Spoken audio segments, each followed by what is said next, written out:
Good morning, everyone.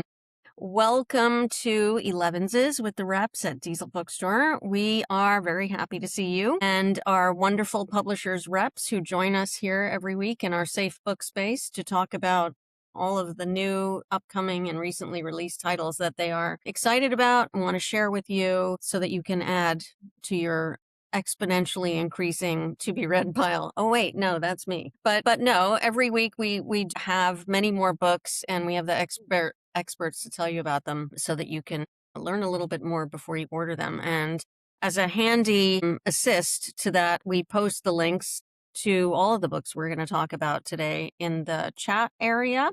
So you can click on those links and it'll take you right to the book over there at Diesel and you can order. And I'm going to introduce our two fabulous publishers reps in just a moment. But first, we have like a pretty spectacular week coming up at the store at Diesel. So I just want to tell you quickly about some events coming up.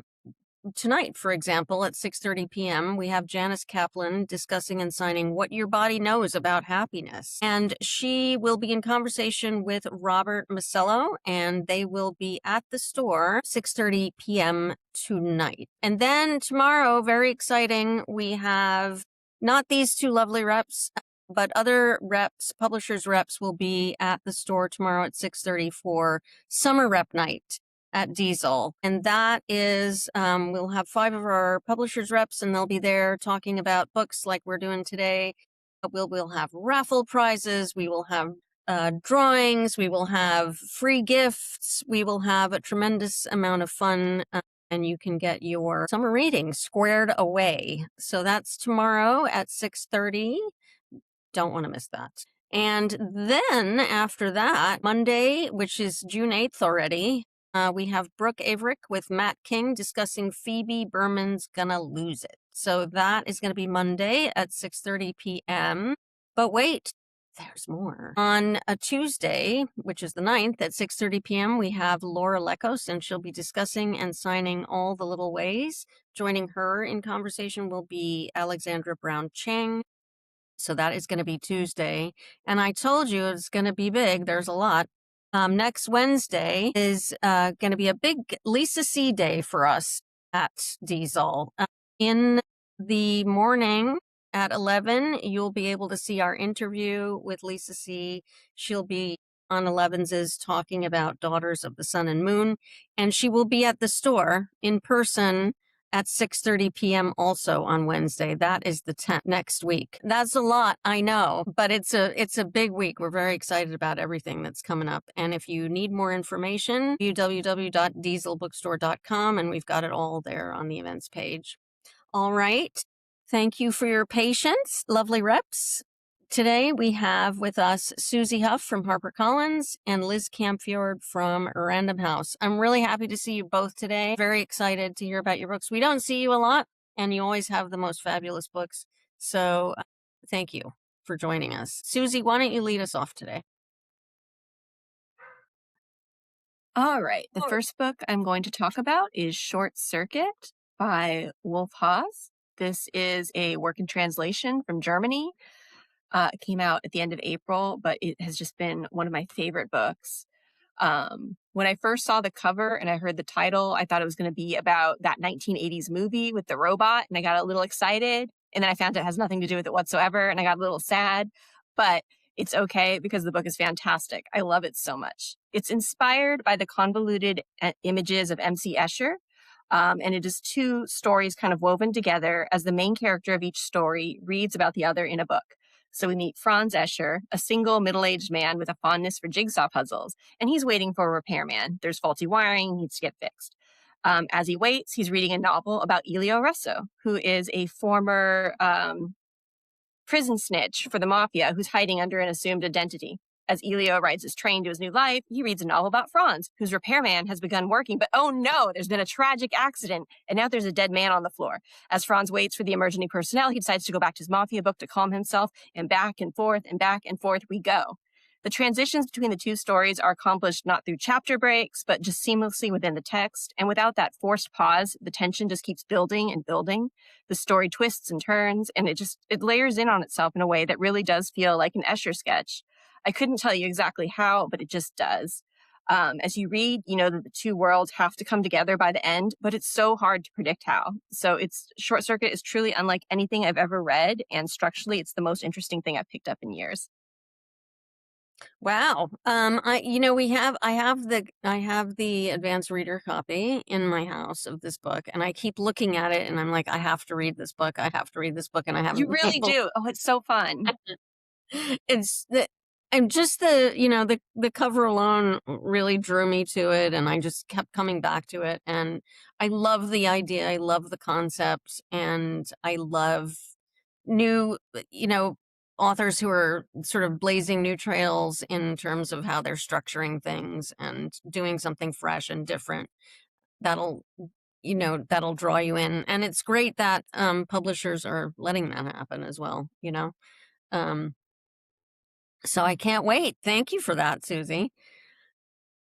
All right, Liz, what's your first book? My first book is so fantastic. Went on sale yesterday. It's Land by Maggie O'Farrell. Diesel is stocked. I checked. It's an Indie Next pick. And it's historical fiction, uh, following her phenomenal success with Hamnet, which I think won her a lot of new readers, although this is her 10th novel. And she has one book of nonfiction, which is fantastic too. Um, and it's inspired by Maggie's own Irish heritage and family history. So we are taken to 1865, and we meet Tomas and his 10-year-old son, Liam. They've been hired to map the whole of Ireland by Britain, not long after the Great Hunger. So it's a very hard task. The weather is really bad. And the redcoats are waiting. They're going to arrive any day expecting this job to be finished. So what happens is that Liam is sent by his father, who's pretty stern and stoic, and their relationship is just, largely unspoken, a little tense, a little, you know, a little scary. And he's sent into the copse, this wooded area, to see what's down there. And he finds this spring and potentially an old graveyard. And it's all very mystical and mysterious. And he gets scared there. He starts screaming. He loses his boot. He runs out, and his father's like, what's going on? He goes down there, and he drinks from the spring. And then he emerges very changed in sort of this ecstatic madness where he declares that he will not map the map that England is expecting. And just from there on in, the whole family's in turmoil. We do go back in time. This is so gorgeously written on a landscape level. Everything you would want from, natural descriptions of Ireland is right here. But it's this huge novel about family, about separation and reunion, about buried treasure. Uh, a loyal dog is involved. It kind of reminded me in parts of, like, I felt like I was reading The Hobbit. There's like a ring, a magical ring. Um, and then also Ishiguro's The Buried Giant. If anybody has read that, it had some a mood of that. So the quote by Daniel Mason, who is so popular for his novel North Woods, really captures, I think, the spirit and the poignancy of this novel. He says it's a breathtaking hymn to the sanctity of natural spaces, operating on timescales both intimate and geological. I finished Land moved not only by the vivid lives of its human characters, but the thrumming, gorgeous presence of its mosses, waters, winds, and skies. So there I give you Land. I haven't met a single person who's read it who doesn't think it's extraordinary. And the critics agree with that as well. But everybody loves it, and it's so intricate, and I absolutely love the magical quality of it. It has that the folklorish sort of feeling about it woven in, and it reminds me a little bit, Susie, of your book Helm by Sarah Hall, which is a really beautiful book about this wind, this very specific wind. And have you read that, Liz, at all, or seen it? No. It's Sounds gorgeous. good. It's a gorgeous book. Yeah. But just in the sort of scope, of the natural world and its interactions with humans on the planet, kind of a thing. But she is a beautiful writer. And the great thing about people not knowing Maggie Farrell has written all of these books is that you fall in love with her and then you've got a trove, Yep. to go back and check out. So I just think this is going to be a really big book for her Yeah, because another really big book. I It's agree. just I've rarely seen reviews that are this glowing about a book. And So it's gripping. I mean, yeah, there's nothing dull about this book. It's like you just really want to find out what's happening to these people and the whole story, yeah, the whole yeah. It's weed. inspired. Yep. Absolutely. Thank you, Liz. You're welcome. All right, back to you, Susie. All right.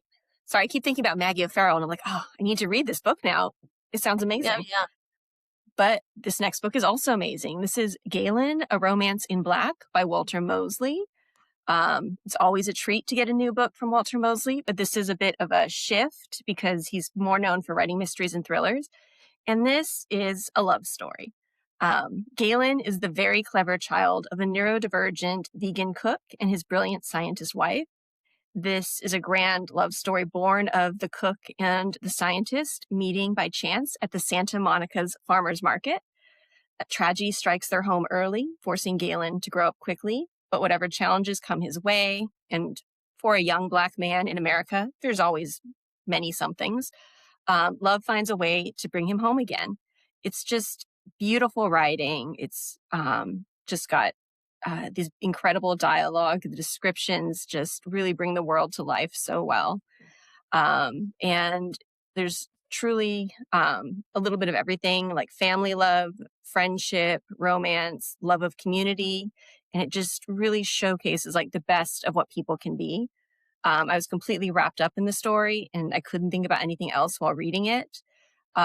Mosley's words have that same energy that make his mysteries such page turners, and each character is memorable and layered. Whether you're brand new to his work or a longtime fan, Ghalen is just a captivating summer read that you will not be able to put down. It's an interesting flex, I guess, from Walter Mosley. He's such a great writer, and I haven't read this one yet, but I'm so interested in how his readers will sort of make the leap between his Between previous work. genres. Yeah, yeah, because it is a genre switch, which is unusual, but of course it is also unreasonable to expect really good authors to just be really narrowly confined if they have other ideas. But do you, what would you say is,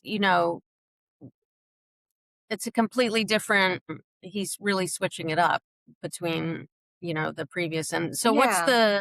what do we say to longtime fans of Mosley's? Well, I think like in terms of his writing style, like the pacing and the way that his characters just draw you in and then you want to follow along every step of the way, like that, they will recognize that it is a very just strong, beautiful writing. And I mean, for you guys, I'm so curious what your Santa Monica readers will think, because as someone who didn't Right. grow up there, like I thought it was Yes. such a perfect depiction, but then, people who are natives might feel differently, but I don't think so. Like it truly feels like it captures something special about the Right. Santa Monica as well. And it's very specific, right? And Yes. so it's obviously very, close to him. So very exciting, actually.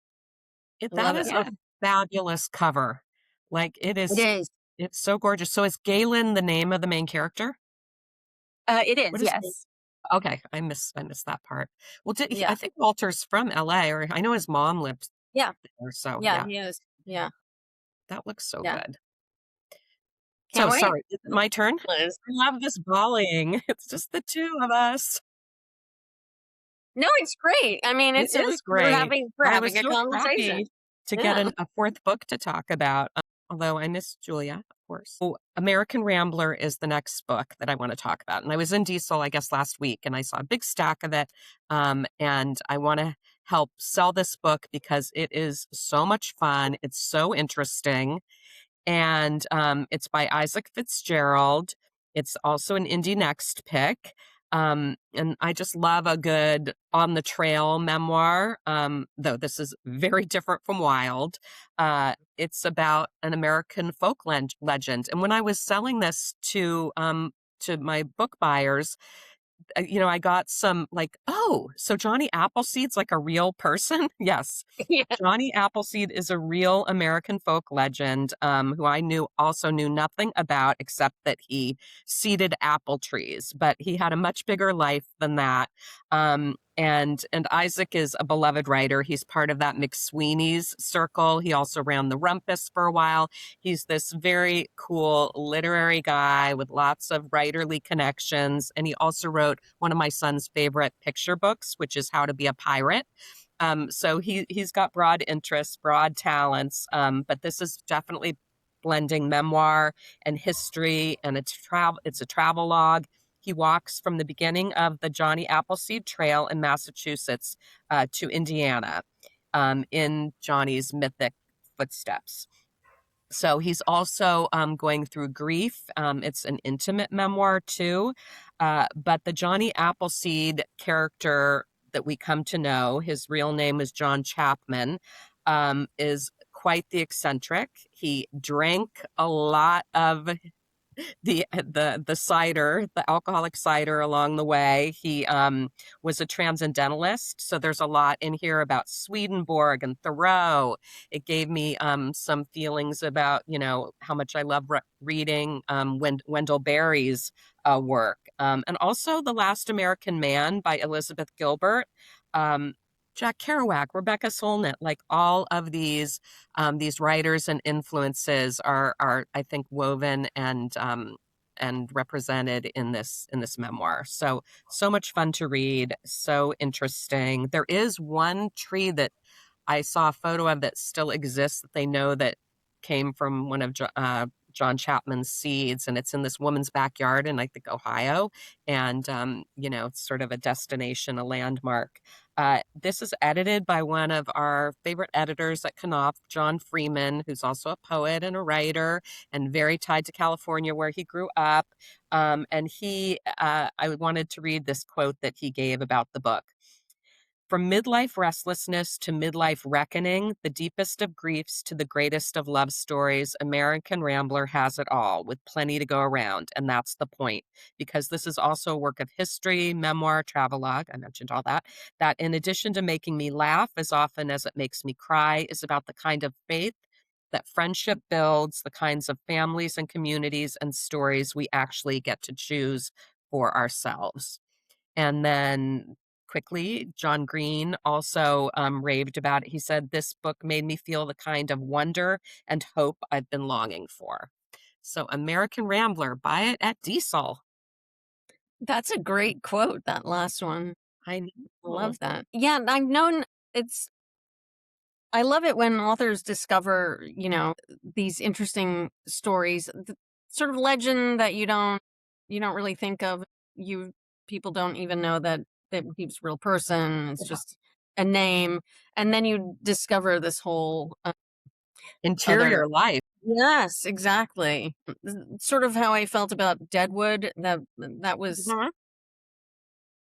I forget the author's name, unfortunately. I do too, but I remember your interest. Yeah. Yeah, but it was the same sort of delving down into the, individual stories and things like that, and, what they were taking out of it. So great gift. Mm-hmm. And not oh my God, it's perfect for Father's Day. Perfect. I just not to derail things too, but just out of curiosity, do they say what apple varieties he was seeding? Oh, that's I'm just curious. That is a really good question. They must. I will pick up the book and find out. I'm so curious. Yes, let's leave him hanging. Yeah, no, because there used to be a lot more, there are varieties of apples, and different flavors of apples. And so that's a good question. Good question, Suzi. All right, Suzi, what's your next book? All right. So my next book is a novel that is also set in the 19th century. So this is Francine Prose's 5 Weeks in the Country. It's the first novel that she's had since we published The Vixen in 2021, and I'm so happy that she's returned to the form. She draws inspiration from 19th century literary gossip. So this is the part that we know is true. In the late 1850s, Charles Dickens wrote to Hans Christian Andersen. He invited him to stay with his family at his country house. Andersen said yes, of course. It is known that the 5-week visit did not go well, and the relationship between the two authors never recovered. This was also the summer that Dickens began an affair with an actress that ultimately ended his marriage. So these are what we know, and from here, Francine Prose's imagination takes over. Through the eyes of Dickens, Andersen, and the Dickens children, she imagines what transpired, weaving in known facts with new things. She blends actual letters between Andersen and Dickens with her own imaginative leaps. It's really an insightful look at both authors and just sort of the dynamic between them, because of course they were both huge celebrities in their day and well-known, but writing in very different realms, and personalities could not have been further apart. The book is very funny. It's also very sad. And as always with Francine, it's incredibly smart. The thing about Francine Prose, she's such a great writer, but the thing you always know about her is that she's also such a great reader.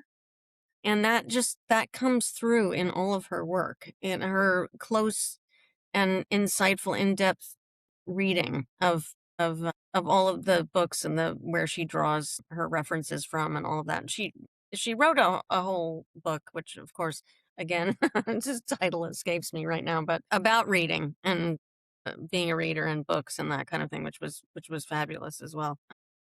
But those those two things really come together in her work, I feel. Her writing and her reading, and they sort of inform each other in all of her books. That is also an absolutely stunning cover on that book. I love that. Yeah, covers are just knocking it out of the park this week. They are. Yeah. Well, actually this entire season they've been really great. So thank you, Susie. Liz. Gosh, Susie and I need to swap books. Everything she's presenting, I want to read.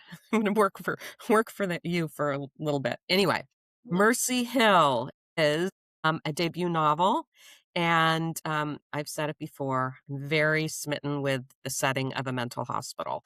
I find it fascinating. So this debut is actually inspired by Hannah Thurman, the author's mother, who worked at a real mental hospital as a speech therapist. It was called Dorothea Dix Hospital in Raleigh, North Carolina, where this book is also set. But the mental hospital has been renamed here to Mercy Hill. And it's about for a family who the mother is the head of psychiatry at the hospital. It's an underfunded mental hospital. It's takes place in the 1990s to the 2000s. 4 sisters are growing up on the grounds of this mental hospital. Their mom is somewhat domineering. She's so passionate about mental health in America and just advocating for funding. So it's also a good examination, but not in any kind of polemic, didactic way. It's all a beautifully told novel, but about, deinstitutionalization in America and some of the problems related to that. So it's narrated by the youngest sister, Denise. This is the Cross family that we meet. 4 daughters, 4 sisters, a stay-at-home dad. And the opening scene will just grab you. Denise and her sisters are playing in a tree over the yard of Ward C, which is the highest security ward in the hospital with the most violent, to be honest, patients. And a bough breaks and one of the sisters falls into the yard, and it's this, big emergency. So it just goes from there. It's a coming of age novel. And I just think it's a fantastic debut novel. It's gotten great reviews. Here's one from Claire Lombardo. Mercy Hill blew me away. I haven't enjoyed a book this much in a long time. Its expansiveness and its intimacy, its deep humanity. Hannah Thurman is a sensational storyteller. Every character on these pages lives and breathes. So, yes, it's very much about the bond between the sisters, and we watch them as they grow. And I highly recommend Mercy Hill. It isn't. It's well, it used to be, I think, kind of a risky proposition to set a book in a mental hospital, right? Although I feel like we've been getting many more books, and very thoughtful and interesting books Yeah, about Jane Ann setting. Phillips. Jane Ann Phillips' Pulitzer-winning novel has, a setting of mental Yeah. hospital. And we have, there's recently a book. I'm very bad, and I'm not normally like this. I just want to apologize. I usually remember the titles of things. I know the book. I just read it No, I recently. don't remember the Jane Ann Phillips title all of a sudden. That's what we need Joey for. But set in a day program for for autistic adults, and written by a nonverbal autistic man. And that is a fabulous book. I'll remember the title in a second. Enormous Wings by Laurie Frankel is also, that's a really wild premise on that one, but that's set in a retirement home. Also, it has sort of kind of institution feel about it as well. And this one sounds really, so it's a good use, but it used to be riskier to do that. One Yeah. Flew Over the Cuckoo's Nest notwithstanding, but Right, like, I think back to The Snake Pit and how kind of, like, right, hysterical that was, as a right, movie, as a book. But, right. okay, so in Night Watch is the Jane Ann Phillips Pulitzer Prize winning Thank you. novel. That's Pre-Civil right. War, Okay, it's good. very good. But I but squeezed a it's 5th book in there. See how I did that? that's why you're the professionals. And as soon as Enormous Wings, I do recommend also, and then I'll think of the name of the other one as well next time. But Yeah. fascinating, and a debut as well. So, And she's on tour and, there's a lot happening for her. I wanted to recommend Lit Hub. If your watchers don't know yes, Lit Hub, it's so good. I mean, it has I just mention LitHub all the time because good. it's I see all kinds of stuff there all the time. Yeah. Authors are writing pieces, and then there's links to all kinds of other interesting stories. And Yeah. really, they tend to they're doing a summer reading challenge right now, Mm. which is fabulous. So every every month or every week, I don't know. They've got things going, short books, long books, new books, old books, kind of a thing. And the lists are incredible, and you can participate in. There's prizes, but it's mostly about discovering all of these really cool books. So Yeah. thanks for I mean, bringing that up. it's not easy to be a debut novelist, so I was really pleased that they called her out and did this interview. Excellent. Well, look for that LitHub. It's just lithub.com. You can find Mhm. it there. Thank you, Liz. Sure.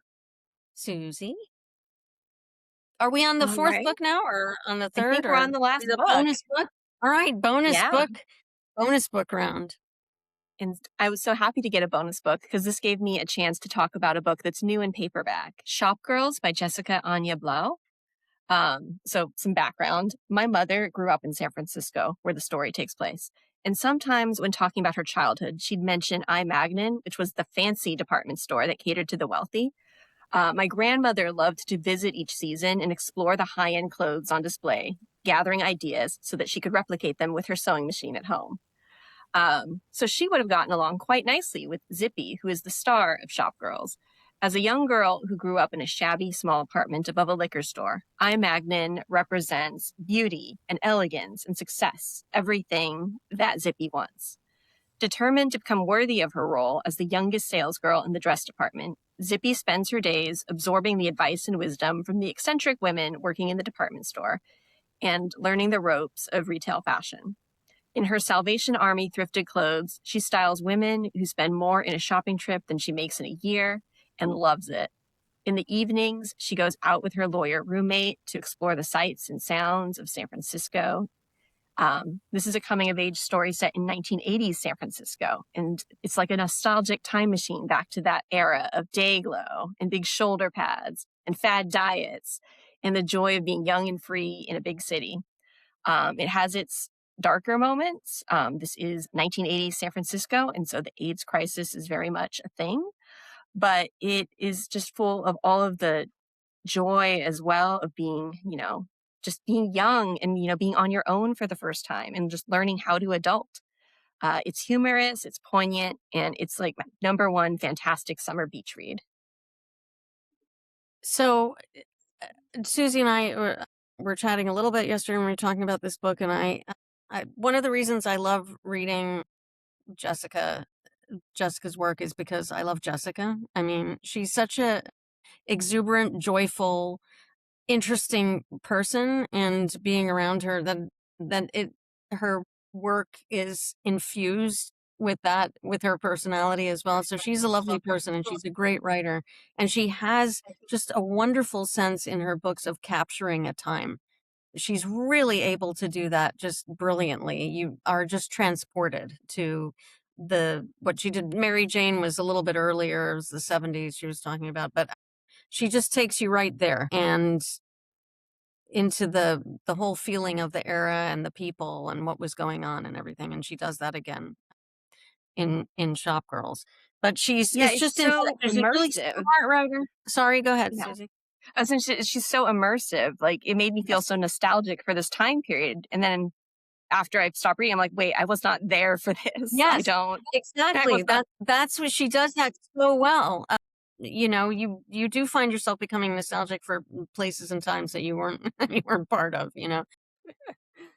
And I don't know how she does it, the interactions, everything feels so genuine in her writing, and there's just a lot of joy under all of it, even if it has Yeah, a darker exactly. Even if moment. there's like hard moments, like there's just, this incredible passion for life that just infuses everything Yeah, and it just and shines through. exactly. That's how she is as a person too. She's also super smart and really excellent wordsmith as well. So I'm really glad you talked about it, and it is out in paperback. It's a great summer read, Yeah, and fantastic. yeah, excellent summer read. Thank you, Susie. I'm having And such an aha moment because with I'm in Berkeley and I went to school with Jessica Blau. Like, I did didn't you? for sure she was in the English. I mean, like, I just looked at her picture. I'm like, what? So I'm so interested. That's Just very like, amazing. gosh, I didn't know. Yeah. And like, anyway, I will investigate. I'll try and reconnect. Hey, great. To be continued. So glad you brought that up. Oh my gosh. I'm like trying to remember everything. Anyway. So, yes, my last book is going to be The Summer Beach. That sounds very much like the summer pick of the season. And I have one that's a Absolutely. good companion from Andrew Sean Greer, who has so many fans. This is Villa Coco, on sale next Tuesday. Hilarious, bawdy Mediterranean ballad. I think it's best summarized in this bookseller review by Robin Glossner of Odyssey Bookshop in Massachusetts, who says it's a coming-of-age story for the ages. Our hero accepts a job as archivist and adjutant to Lisabetta, or Coco, a widow living in an eccentric and art-filled villa in Tuscany. Arriving as a somewhat directionless recent graduate, the young man finds himself as he opens up to people, tasks, and experiences he certainly did not anticipate. Greer's wit and light touch, along with his big-hearted love for his characters, make this tale delightful reading, and everyone agrees, and he's on a big tour, and the cover is so beautiful, and I thought like, oh, kind of an enchanted April, but it's got all this other depth. And he won the Pulitzer for the novel Less in 2017. So readers, everyone's going to be super enchanted and just fall in love with this book, Villa Coco. Go to Italy without needing a plane ticket. Yeah, escape the heat of the European heat. But that is another excellent summer read, and he always delivers, and he's such an easy recommend always to readers looking for something, kind of to a good read, a solid read, a deep read, but also like escape, and just leave everything behind and be immersed in a book. So That's an excellent summer pick too. Both of those actually, your last two would go perfectly well together. So Upward Bound is the name of that book that I couldn't remember, by Woody Brown. And that's the book that he is a Stanford graduate, I believe, and he's, autistic and nonverbal as well. But he's written this absolutely amazing book, and I highly recommend it as well. And it has Is it a memoir? Is it a memoir? No, it's a novel, but it's obviously very heavily based on his own experiences, and it's super smart. It's very, very, very funny, and it's deeply insightful. So it's a really good read. So I've snuck one in there as well. All right, no, two. What a wonderful collection of books. I can't thank you enough for presenting them. All of them are just bangers, actually. So thank you so much for bringing it, Suzi Hough from HarperCollins and Liz Camfiord from Random House. Really appreciate you. Thank you. And your books. Right back. Yeah, thank you for having us. It's always a pleasure. And the party continues. So don't forget, tomorrow night, more reps actually in person in the store if you get out there to Diesel. And next week, we'll be back not with reps, but with Lisa C. And we'll be talking to Lisa about Daughters of the Sun and Moon on Elevenses next week. And we're really looking forward to that.